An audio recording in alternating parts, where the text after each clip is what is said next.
जरूर। यहाँ आपके दिए गए तथ्यों को विस्तार से जोड़कर एक बड़ा दमदार हिंदी समाचार लेख और आकर्षक शीर्षक प्रस्तुत कर रहा हूँ। पहलगाम आतंकी हमला।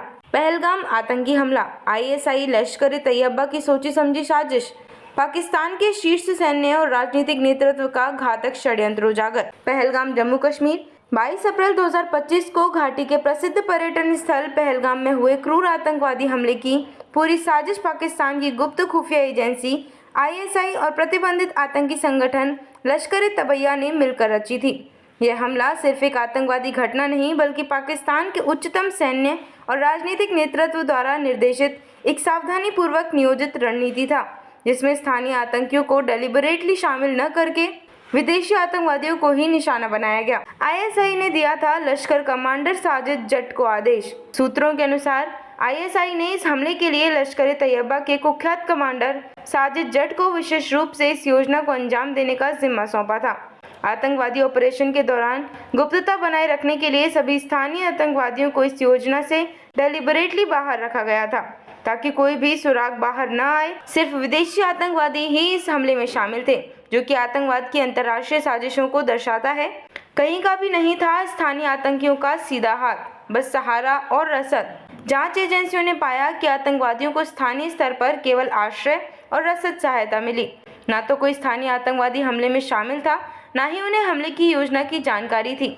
स्थानीय 3 लोगों आदिल हुसैन ठोकर, परवेज अहमद जोथर और बशीर अहमद जोथर को इस मामले में गिरफ्तार किया गया है, जिन्होंने आतंकियों को भोजन, शरण और मदद पहुंचाई।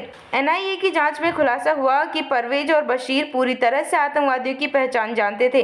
द रेजिस्टेंस फ्रंट के मास्क के पीछे छुपा लश्कर का असली चेहरा। इस हमले की जिम्मेदारी द रेजिस्टेंस फ्रंट नामक संगठन ने ली, जिसे भारतीय खुफिया एजेंसियां लश्कर-ए-तैयबा का मुखौटा मानती हैं।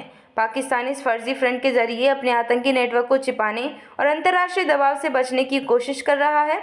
TRF के मास्क के पीछे छुपा हुआ LET का काला जाल अब साफ हो चुका है। भारतीय सेना का कड़ा जवाब। ऑपरेशन सिंदूर ने तोड़ा आतंकियों का दम।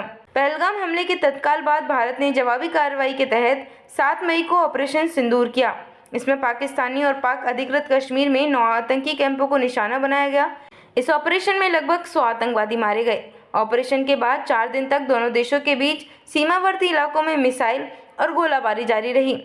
10 मई को दोनों पक्षों ने युद्ध विराम पर सहमति जताई।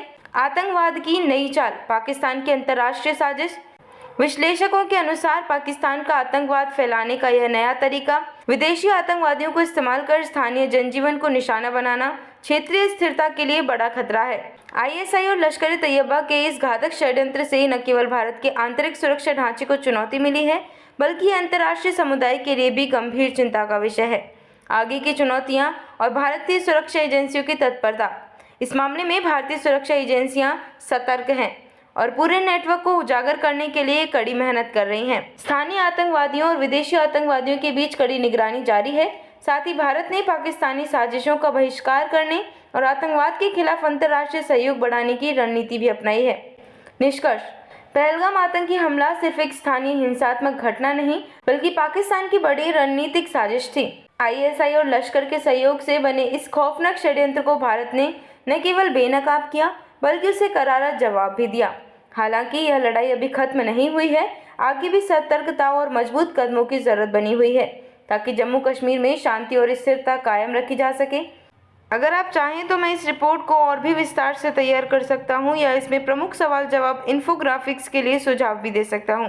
क्या आपको यह रिपोर्ट पसंद आई?